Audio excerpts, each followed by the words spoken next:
लहरों को शांत देखकर ये ना समझना कि समंदर में रवानी नहीं है, जब भी उठेंगे तूफान बन के उठेंगे।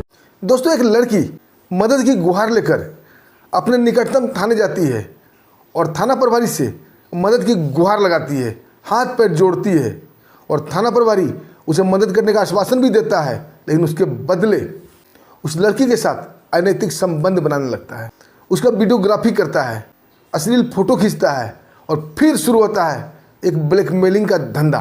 अब जरा सोचिए दोस्तों, जब रक्षक ही भक्षक बन जाए तो लोग क्या करें।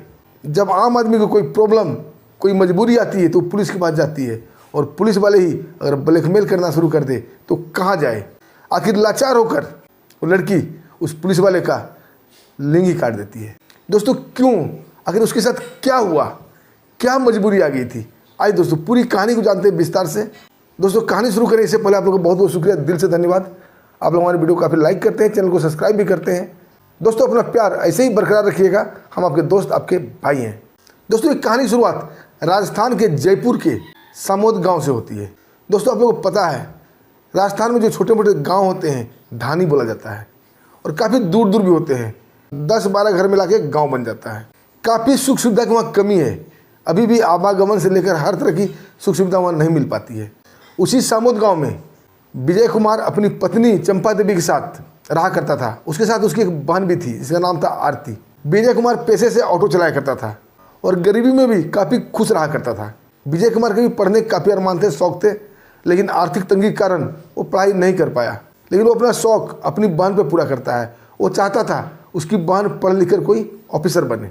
दोस्तों विजय कुमार ऑटो से जितना कमाता था उसका परिवार अच्छे से चल जाता था और अपनी बहन को कोई भी तकलीफ नहीं देता था। उसकी पढ़ाई पर काफ़ी ध्यान देता था। दोस्तों उसकी बहन आरती पढ़ने लिखने में काफ़ी होशियार थी। गांव की पढ़ाई जब समाप्त हो जाती है दोस्तों, अब उसे कॉलेज जाना पड़ता है, और कॉलेज सामोद गांव के नज़दीक नहीं था। सामोद गांव से 30 किलोमीटर दूर SS Jain Subodh PG college था। लेकिन विजय कुमार जिद का पक्का था। अपनी बहन को बोलता, बहन भले ही कॉलेज दूर है, लेकिन मैं तुम्हें रोज़ छोड़ दूंगा और वहाँ से लाया भी करूँगा।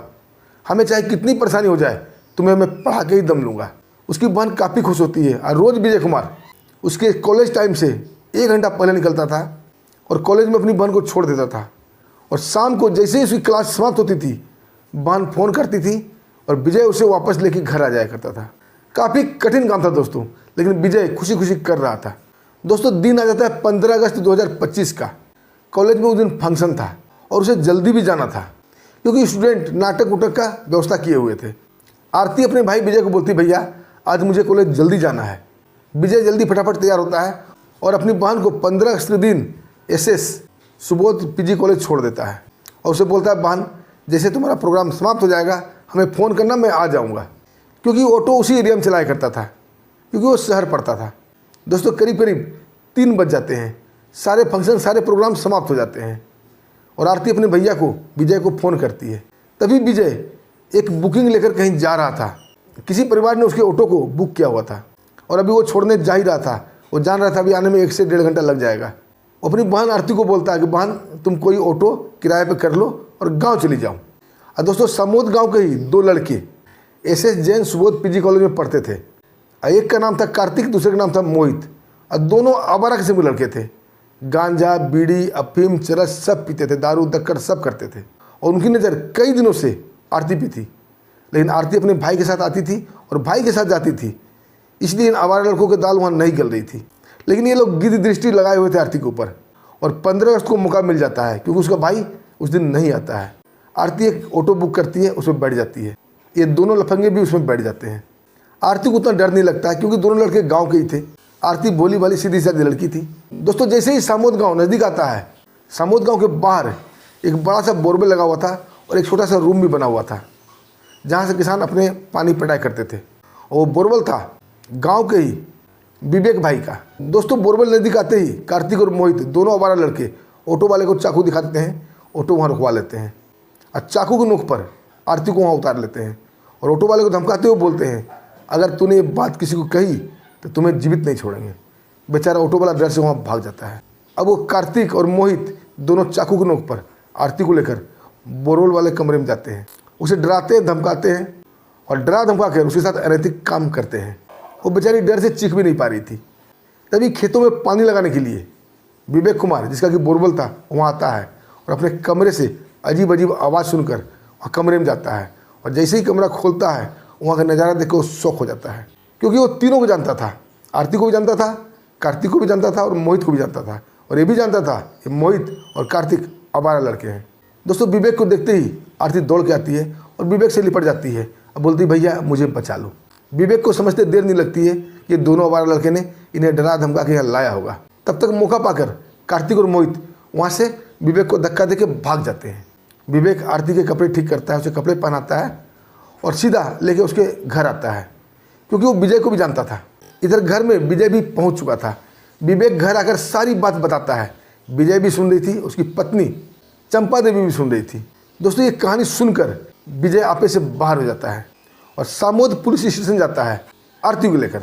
वहाँ के दरोगा जी थे राजेश राम, जो कि बेवड़े किस्म के इंसान थे। दोस्तों, जैसे ही विजय बताता है कि सर, हमारी बहन के साथ 2 लड़के गाँव के ही गलत किए हैं। दोस्तों, दरोगा दारू के नशे में धुत बैठा हुआ था। उसकी गिद्ध वाली दृष्टि आरती के ऊपर टिक जाती है और बोलता है, इतनी खूबसूरत लड़की देखकर किसी का भी नीयत खराब हो सकता है, इसे घर से बाहर क्यों निकालते हो। कोई एक्शन लेने के बजाय उसे ही उल्टा डांट डपट के वहाँ से भगा देता है। दोस्तों, विजय अपमान का घूंट पीकर घर आता है। अब खुद वो फैसला करता है कि मैं कार्तिक और मोहित को खुद सजा दूंगा। और दोस्तों, शाम को वो अपने घर से तलवार उठाता है और गांव में निकल जाता है कार्तिक और मोहित की तलाश में। तभी उसे पता चलता है कि नहर के किनारे कार्तिक और मोहित बैठकर गांजा पी रहे हैं। दोस्तों, फिर क्या था, विजय वहाँ पहुँच जाता है। दोनों वहाँ नशे में धुत पड़े हुए थे। विजय आओ देखता है, ताव देखता है, सीधे तलवार से प्रहार उन दोनों के ऊपर करना शुरू करता है। कभी हाथ में, कभी पैर में, कभी सीने में, कहीं इधर उधर। दोस्तों, दोनों खून से सरोबार हो जाते हैं और मदद की गुहार लगाने लगते हैं, चीखने चिल्लाने लगते हैं। दोस्तों, ये चीख सुनकर गांव के लोग आते हैं, किसी तरह बीच बचाव करते हैं। अगर गांव वाले नहीं आते, बीच बचाव नहीं करते, तो विजय दोनों को जान से ही मार देता। दोनों काफ़ी घायल हो गए थे।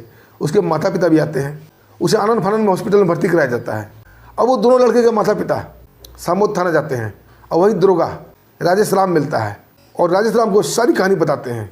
और जैसे ही राजेश राम ये सुनता है कि विजय ने उन दोनों को काटा है, तो उसके दिमाग में आरती घूमने लगती है। विजय की कहानी नहीं घूमता है, उसे दिमाग में एक फितूर जन्म लेता है और मन ही मन बोलता है, यही मौका है आरती को पाने का। और दोस्तों, तुरंत पुलिस एक्शन में आती है और राजेश राम विजय को जाकर गिरफ्तार कर लेता है और रात को ही थाने लेके आ जाता है। दोस्तों, विजय के घर में कोहराम मच चुका था। उसकी पत्नी चंपा देवी अलग रो रही थी, उसकी बहन आरती अलग रो रही थी। आरती अपने आप को कोस रही थी कि मेरे वजह से ही भैया जेल चले गए। दोस्तों, रात को 9 बजे वो थाने आती है और राजेश राम को बताती है कि सर, मेरे भैया का कोई गलती नहीं है, ये दोनों आवारा लड़के ने हमारे साथ छेड़खानी की थी, हमारे साथ गलत व्यवहार किया था, इसलिए मेरे भैया ने उन्हें मारा। दोस्तों, दरोगा तभी भी नशे में धुत था। उसके दिमाग में तो आरती नाच रही थी और आरती को बोलता है, तुम्हारे पास एक ऑफर है, अगर तुम्हें अपने भाई को छुड़ाना है तो मेरा कहा मानना पड़ेगा और एक शर्त रखता है कि तुम्हें मेरे साथ कुछ वक्त बिताना पड़ेगा। दोस्तों, मरता क्या नहीं करता। आरती तैयार हो जाती है। दरोगा बोलता है, ठीक है, तुम अपने घर जाओ, मैं 1 आध घंटे में तुम्हारे पास आ रहा हूँ और तुम्हारा भाई सुबह छूट जाएगा।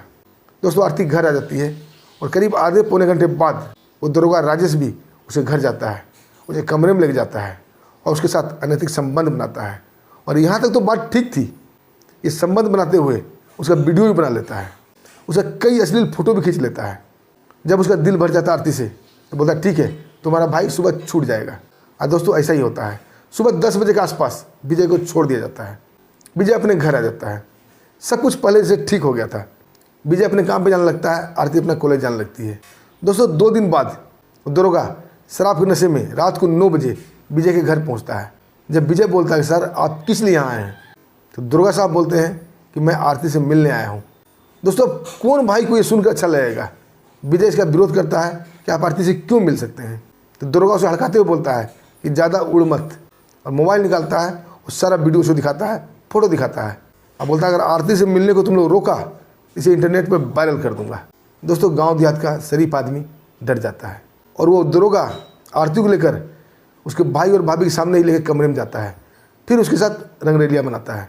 अब दोस्तों, ये दरोगा राजेश राम का डेली का धंधा हो चुका था। थाने की ड्यूटी समाप्त करके दारू पी के रोज उसके घर आ जाया करता था। आखिर कब तक ये चलता है। कहते ना, अति के बाद अंत हो जाता है।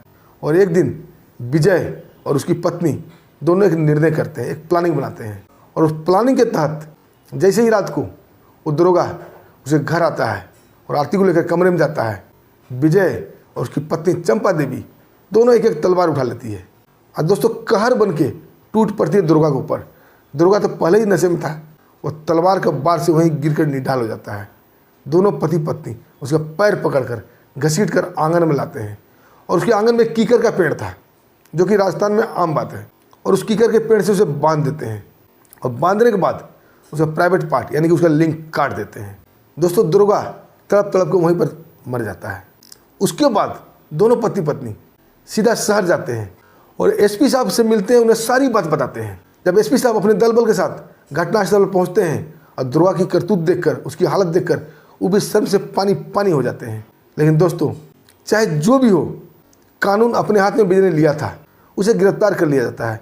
एसपी साहब उसे पूरा हेल्प करने का आश्वासन देते हैं और बोलते हैं कानून आपके साथ रियायत बरतेगी, लेकिन आपने कानून को हाथ में लिया है, गिरफ्तार तो करना पड़ेगा। विजय को, उसकी पत्नी चंपा देवी को, दोनों को गिरफ्तार कर दिया जाता है। अब देखिए दोस्तों इसके बाद क्या होता है। दोस्तों इस वीडियो पर आपका क्या विचार है, आप क्या कहना चाहेंगे? जब आम पब्लिक कोई तंगी होती है, कोई परेशानी होती है तो पुलिस वाले के पास जाता है, और पुलिस वाले ही जब उसे ब्लैकमेल करना शुरू करे, रक्षक ही भक्षक बन जाए, तो आम पब्लिक का क्या होगा? दोस्तों विजय ने क्या किया, सही किया या गलत किया, मैं भी कन्फ्यूज हूँ, क्योंकि कानून तो उसने अपने हाथ में लिया था। ये फैसला मैं आप पे छोड़ता हूँ। दोस्तों कमेंट के माध्यम से आप जरूर ये बताइएगा कि विजय ने सही किया या गलत किया। अब दोस्तों हमें आज्ञा दीजिए, फिर मिलते हैं एक शानदार सच्ची कहानी के साथ। तब तक के लिए नमस्कार, जय हिंद, जय भारत।